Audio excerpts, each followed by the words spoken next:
Welcome to Pick Up and Deliver, the podcast where I pick up my audio recorder as I head out for a walk and deliver an episode to you while I stroll around. I'm Brendan Riley.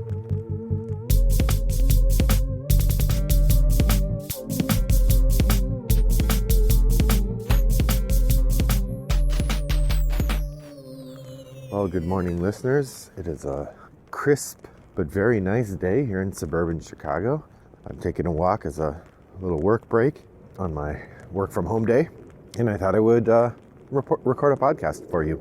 I intended to do this yesterday, but it was just wicked cold, and so I just didn't get a chance to get out and take a walk yesterday because it was too cold. So here we go.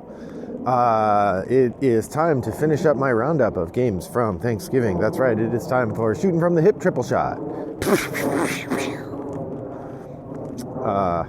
Those are Old West sounds, in case you're having trouble following it. For those of you who are new to the podcast, Shooting from the Hip is a segment in which I give a quick reaction to a game that I've played, meaning I've only played it a couple times and I haven't played it thoroughly enough to give a full review, but I still wanted to give you an impression. So it's usually a game I've just tried for the first or second time, and I usually do about 3 of them in an episode because I don't have that much to say about a game usually because I've only played it once. So here we go. First game I want to talk about is called Rainbow Rabbits. This is a speed card game that I found out about through TikTok. That's right, I am on TikTok. I bet you can't guess my username there. Just kidding, it's Wombat929 like it is everywhere.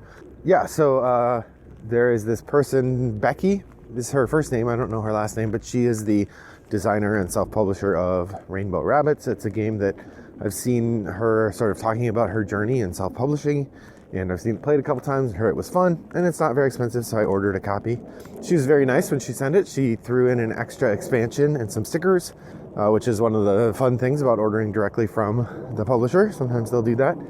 And so I actually got enough. Because I bought the game and 1 expansion, and there are 2 expansions, so I have enough to play with 8 if I wanted to.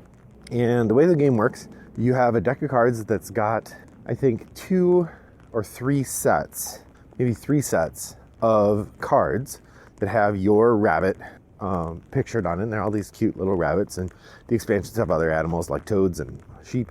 They all have your rabbit on them, and a series of colors from red through violet, using the sort of rainbow color format that we follow in the United States: red, orange, yellow, green, blue, indigo, violet.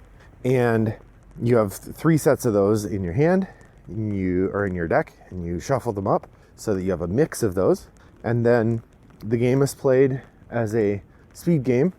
So the way that you play is you reveal a card, or you pick up a card and look at it, and if you can play it, you play it. If you can't, you set it down and you pick up another card. Once you get through your whole deck, you pick it up, flip it over so that it's face down again, and start again. The first person to play all their cards wins. So here's how you play a card.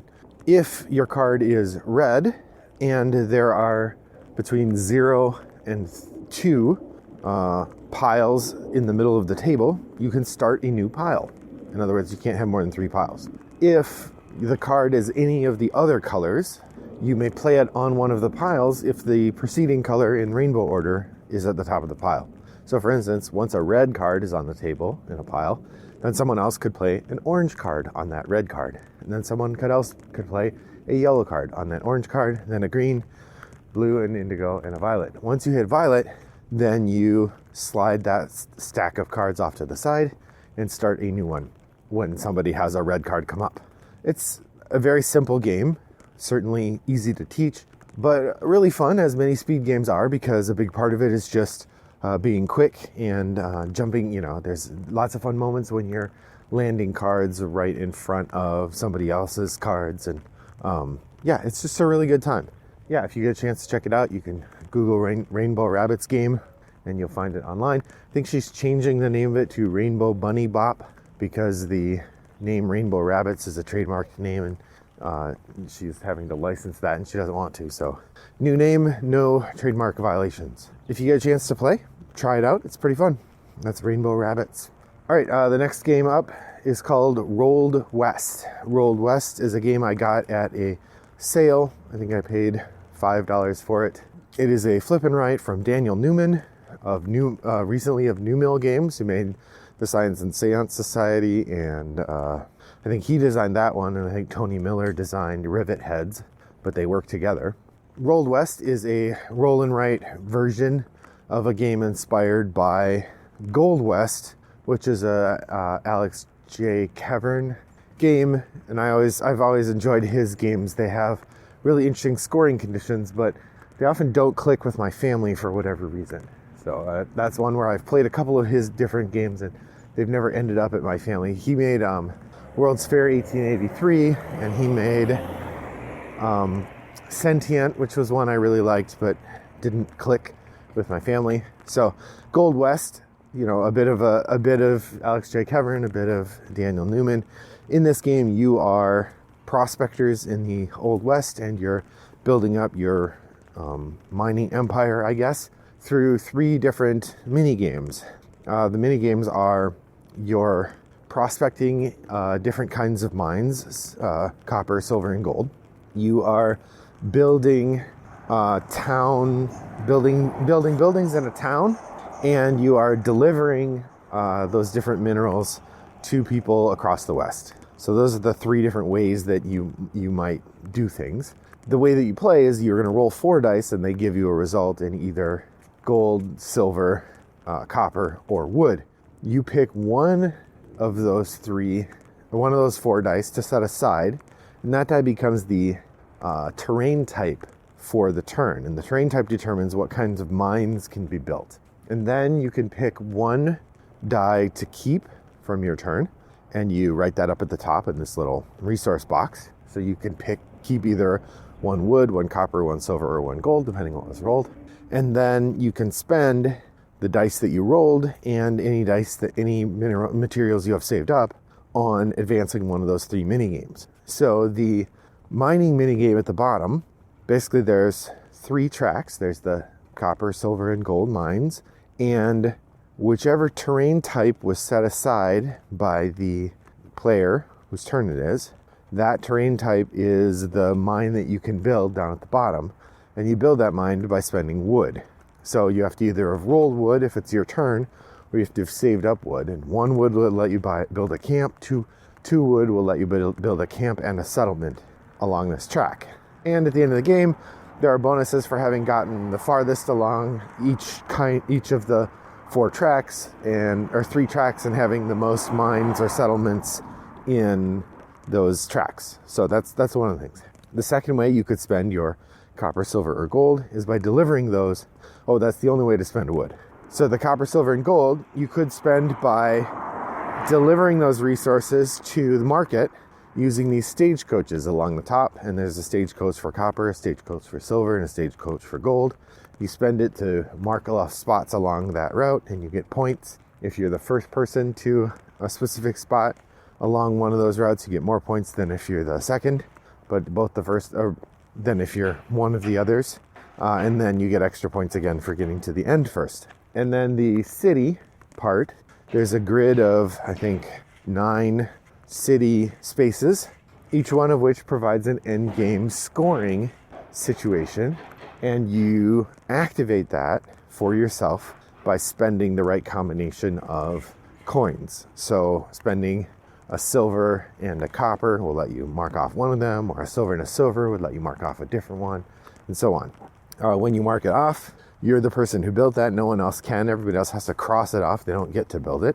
And then that gives you endgame scoring points. It's a nice little diversion. The intermix of the 3 is pretty interesting. You're trying to balance the ways that the different pieces lock together. The components are nice. The dice are these lovely little 12-siders with like 4 different colors on them and 4 different outcomes. So they turn out really nice. It was fine. I can see why it hasn't blown up the roll and write world. I did enjoy it, and it is certainly one I'd like to play again. It's a nice little filler, really easy to play, pretty easy to teach. There's some depth there. I mean, the big thing is in the end, it has to do with how the dice come up on your turn.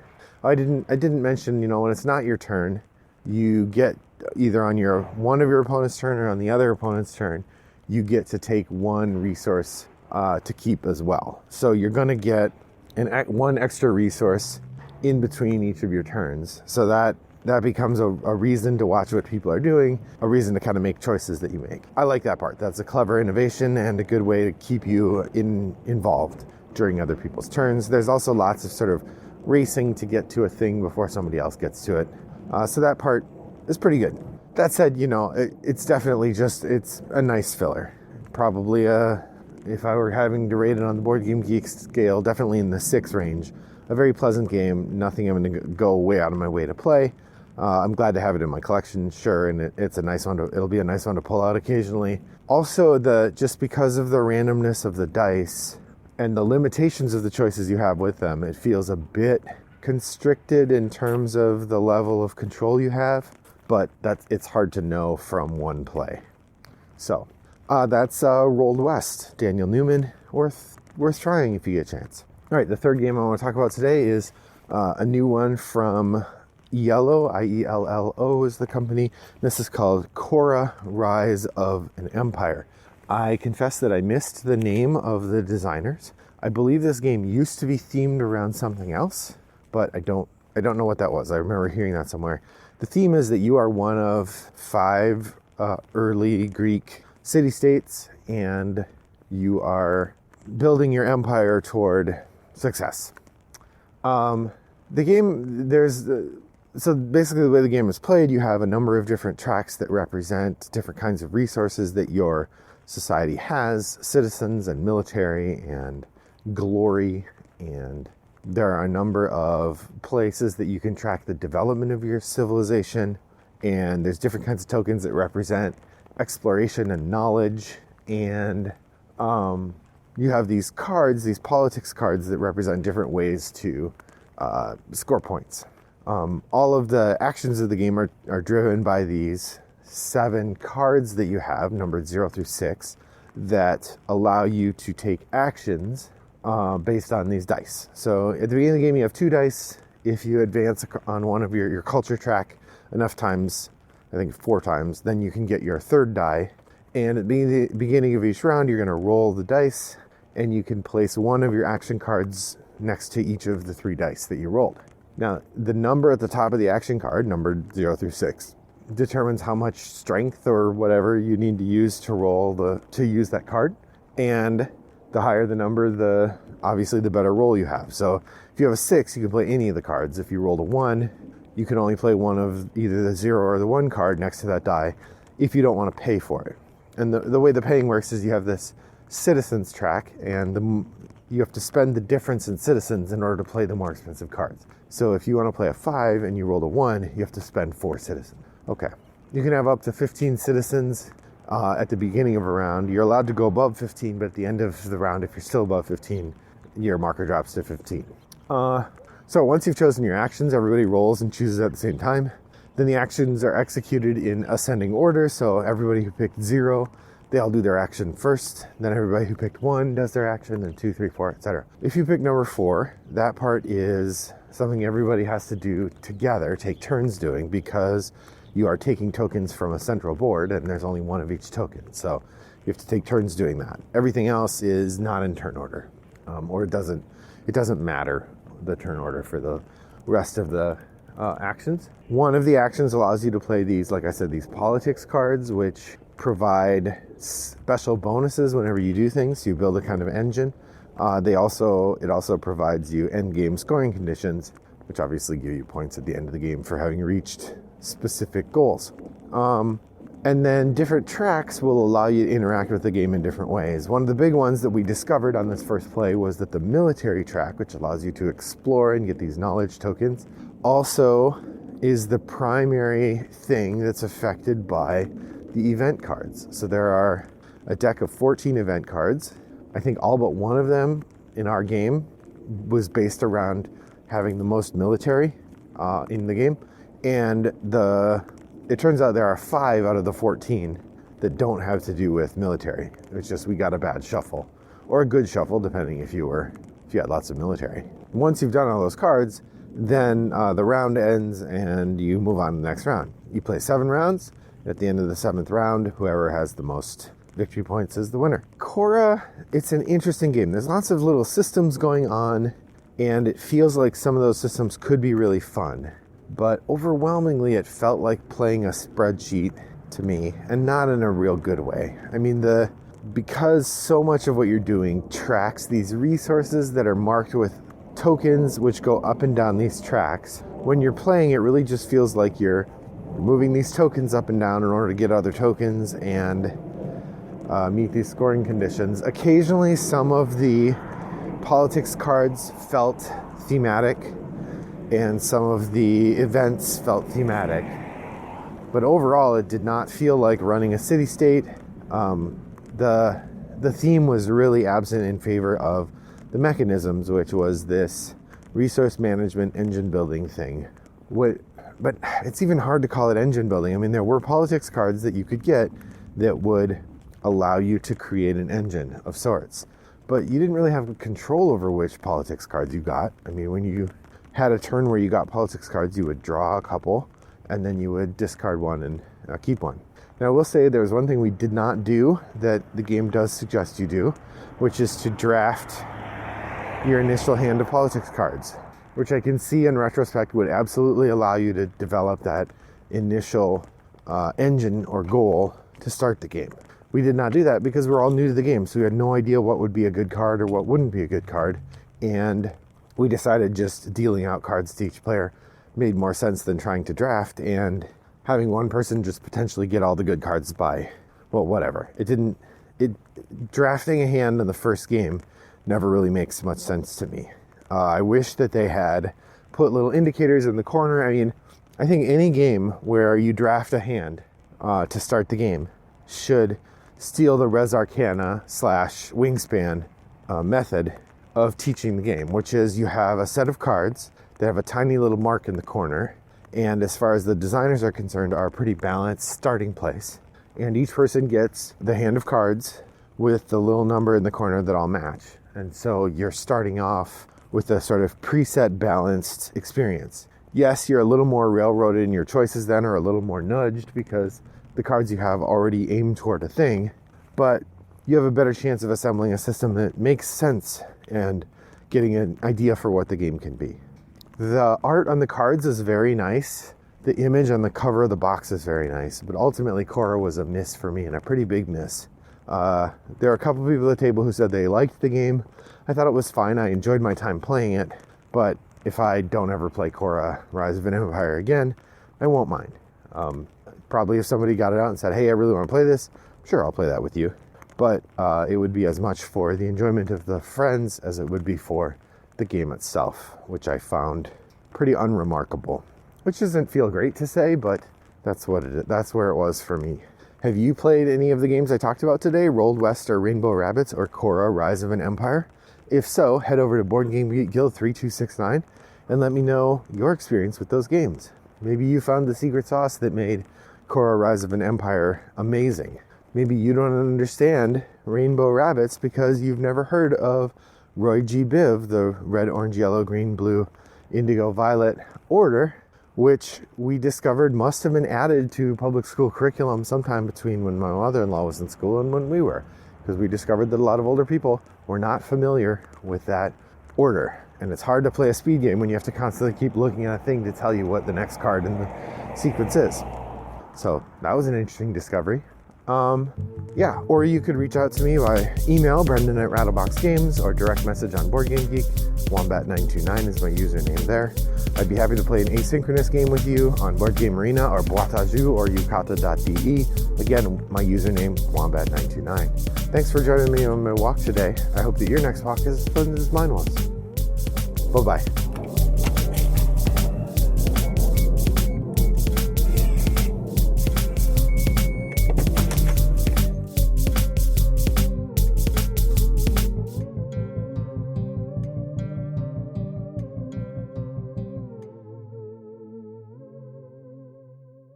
Brought to you by Rattlebox Games.